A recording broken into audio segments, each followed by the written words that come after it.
Hey guys, this is John Q with Q Questing, back with another episode in the Doki story. Today is our fourth day in the club, but third day of actual club activities. Approaching our school festival, where we're supposed to recite poems that we picked. Hopefully this doesn't all go bad. But who knows? Anything could happen. So let's get started. Hey you! Huh? I look up to see Natsuki next to me. Are you just gonna sit there and keep staring at nothing? There isn't that much time, so... Sorry. I didn't mean to make you worry or anything. It's not like I'm worried. I was just... She glances down at her side. She's holding a volume of manga in her hand. That's right. Something just came up for a minute, but we can get started now. I won't make you wait any longer. Jeez. Now you're making me feel like a jerk. If something's bothering you, then you can just tell me to leave you alone and I will. I mean, assuming you didn't feel like talking about it or anything. She practically mumbles the last part. Nah, I'm probably making it seem like a bigger deal than it is. I've just been thinking about Sari, that's all. Sari? Thinking about her? Yeah, she seems pretty down today. But she didn't want to admit it to me. So I can't help but wonder if something's happened to her. Oh. She exhales. Well, first of all, you should really work on your phrasing. But anyway, you're her best friend, right? Yeah, I guess so. Yeah. Then in that case, I think you should trust her a little more. If she needed you, then you would be the first person she would go to, right? Well, I guess that's true. I mean, some people just have those days. And some of us have them more than others. But you learn to live with it. But some don't. Yeah, it just happens. It's a matter of life. Sometimes it can be fixed. Sometimes it can be helped and made a little bit better. And sometimes it can't.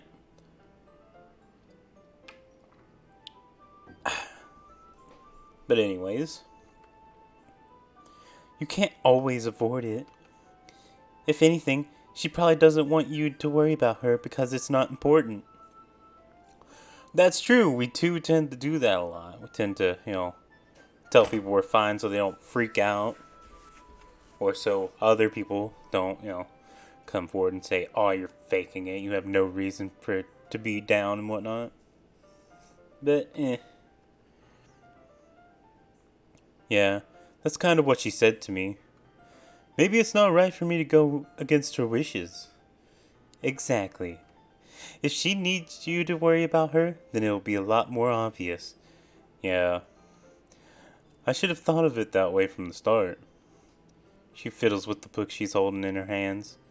She really means a lot to you, doesn't she? Don't get the wrong idea or anything. We've just been friends for a long time. It's normal to be worried about your friends. I mean, you're worried about me, so... I was not. Geez, if you're fine, then let's hurry and get started already. Yeah. Okay, everyone. After some time passes, Monica calls out to the club room. Why don't we share our poems now? Before I know it, everything is back to normal. Everyone goes to retrieve their poems, and I do the same. Make eye contact with Monica, and she smiles at me. I wonder what she's talking about with Sari.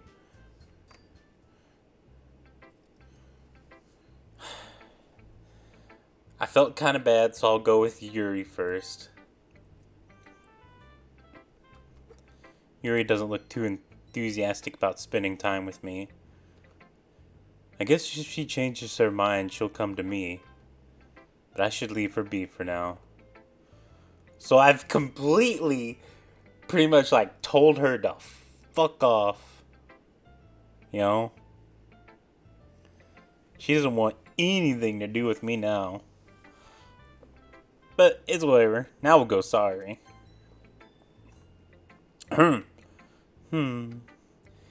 It's nice, I guess. Come on. I can already tell you don't like it. Well, you don't need to worry about what I think. After all, you wrote this for someone else, didn't you? Probably Natsuki. Eh? I didn't write this for anyone specifically. Maybe. That's not really what I meant, though. But it's okay. You're making new friends, just like I was hoping. That makes me really happy. And you're happy too, right? In this club? Well, of course I am. Good. That's all that matters to me. Thank you, John Q. Sorry. Is there something wrong? Huh? No, nothing. I'm just a little tired today. Alright. Just tell me if you need anything. I will. Don't worry about me, okay? You can go play with everyone else now.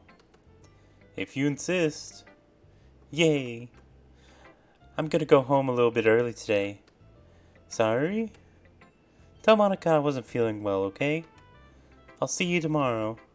Or I can say anything. Sayuri cheerfully walks out of the classroom humming to herself. Oh jeez, she didn't let me read her poem either, so I've cut her off too. Jesus Christ. Let's see what Monica does. Hey John Q.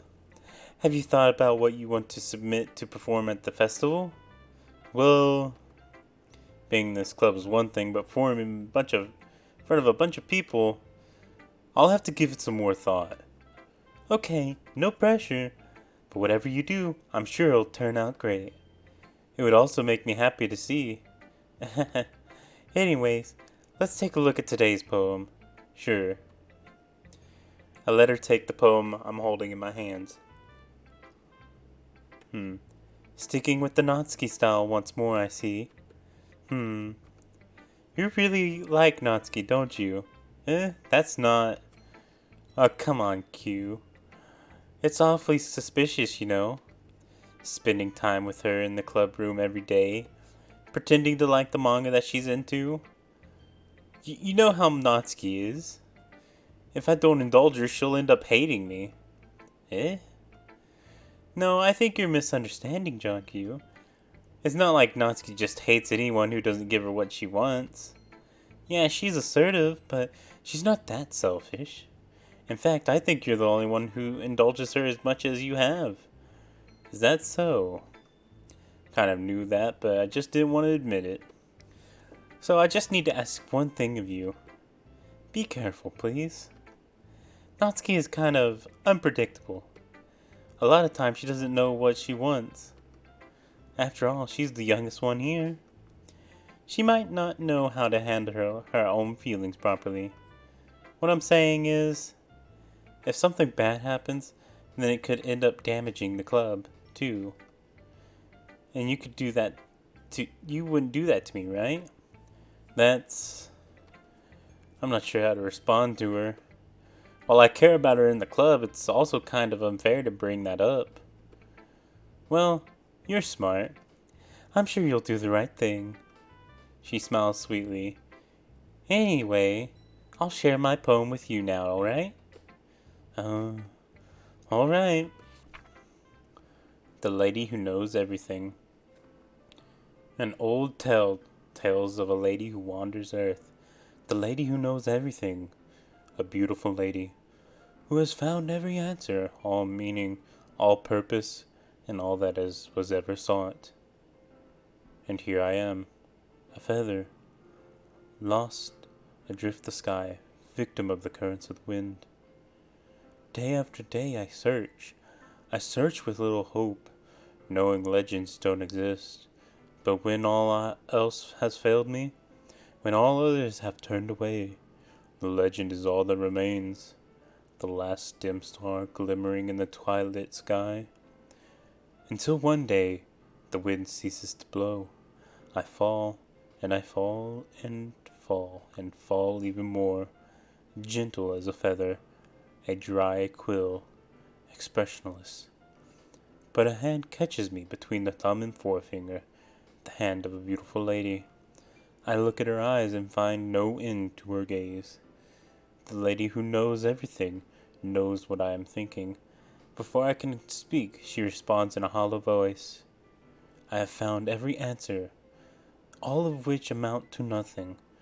There is no meaning, there is no purpose, and we seek only the impossible. I am not your legend. Your legend does not exist. And with the breath, she blows me back afloat, and I pick up a gust of wind. Oh, jeez. How am I supposed to interpret that?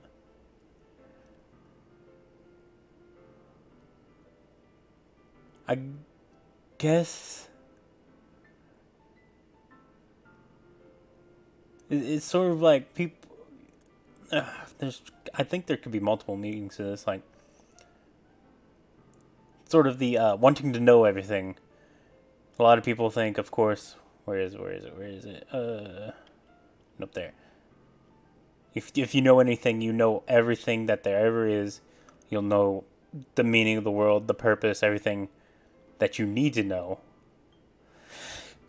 But the person who does know everything says that it doesn't matter. There is no actual meaning. There is no purpose. So there's no reason to seek this knowledge. It's one of the things I'm thinking. It seems like. So, I mean, you spend your whole life trying to obtain more and more knowledge. And then once you get all this knowledge, you're at the end of your life. And you realize there was no meaning to it. There was no reason for it. That you shouldn't have tried to find all that knowledge. Because you just ended up wasting your life away. Or, it could be referring to the feather. Searching for someone that they know of. And that they revere, I think, hold up to high standing. They're like, they do this, they know this, they are the one I'm looking for.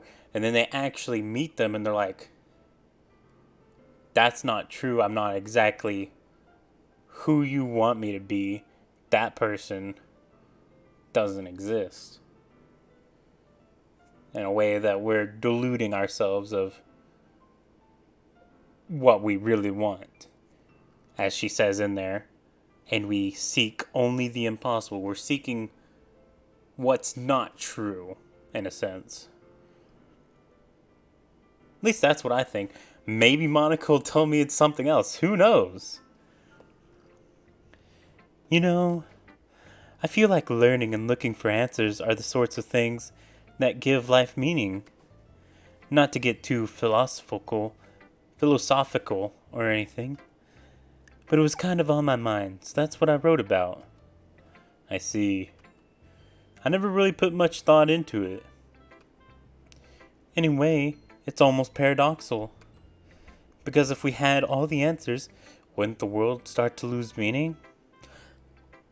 So I was close. In a sense, she's saying that looking for answers gives life meaning. But if you already knew it all, there is no meaning. Which is sort of what I said, yeah. So if you have all the answers, you have nothing to do. Pretty interesting. You know, there's one thing I noticed. It seems like everyone in the club prefers writing about things that are more sad than happy. Are you surprised? I mean, if everything was okay, we wouldn't really have anything to write about, would we? Humans aren't two-dimensional creatures. I think you'd know that better than anyone. You mean one-dimensional? Yeah, that. Anyway, here's Monica's writing tip of the day. Are you ever too shy to share your writing because you're afraid it's not that good? It can be really disheartening to get a lukewarm response to something you put so much into. But if you find other people who enjoy writing, then sharing becomes a lot easier. Because instead of just telling you that your writing is good, or okay, or bad, they'll want to focus more on everything that went into it, and the things you can work on. It's much more encouraging that way, and it will make you want to continue improving. It's almost like your own little literature club, don't you think? That's my advice for today. Thanks for listening. Let's go! Last person. Let's see. You're certainly enthusiastic today. Of course. You know I like your writing. I'm just surprised. It seems you had a lot of trouble admitting that before. Well, of course. I just had to put you in your place a little bit. It's not like I was shy or anything stupid like that. Or jealous. I really wasn't jealous. Just because you happen to be a good writer. That's such a dumb thing to get jealous about. Natsuki. What? You're not very confident about your writing, are you? Eh? What are you talking about? My writing is obviously the best. Right? It took me a while to figure out, but I think I finally did. Maybe Natsuki acts so arrogant because she's trying to make up for her own insecurities. If she acts like she's the best, then other people might think that way too. Right? John Q? Please just tell me you like my poems. I don't care if you hate them. Just please tell me I'm the best. I just really need to hear that from someone. I know I sound stupid, but there's a reason I never shared my poems before this. Natsuki. Because no one ever takes me seriously. That's the point in sharing my poems if people just laugh and say, that's so cute, just like you, Natsuki. Sometimes I don't want to be cute, but nobody understands that. I try really hard when I write. Then the style doesn't matter. The emotions are there. Why can't anyone see that? I just want... Trails off. Maybe it's because her lips started to quiver. I looked down. Her fists are clenched really tightly. Hey, Natsuki. If you're not careful, you'll rip your own poem. I gently grab the poem with my own hand until she relaxes her grip on it. I place it flat on the desk and smooth out the wrinkle that she put into it. Don't read it. Before I can pick it up, Natsuki snatches the poem up from the desk. It's not any good. And I know you hate my poems, so you don't have to read this one, okay? But I want to read it. Why? Because I like your poems. I really do. Why would I judge you for your style? It's not like my own style is anything crazy. I mean, it's true that the first time I read one of your poems, I didn't look much into it. But I know you better now. And it's wrong for Yuri to think your style is more amateur than hers. And sorry, she always means well. But sometimes she's so focused on simple happiness that she doesn't understand what people really want. Yeah, I guess I never really thought about how hard it is for you. And I'm sorry if I was part of that problem. I understand now. You're not just cute. You're a lot more than that. Natsuki, you're doing it again. Once again, Natsuki clutches her poem a little too hard. She looks down, hiding her eyes from me. Never realized how difficult this was for her. But finally, she forces herself to extend her arms and set her poem on the table. You can Read it. Just turn that way. I don't want you to look at my face right now. Okay, I will. Because you.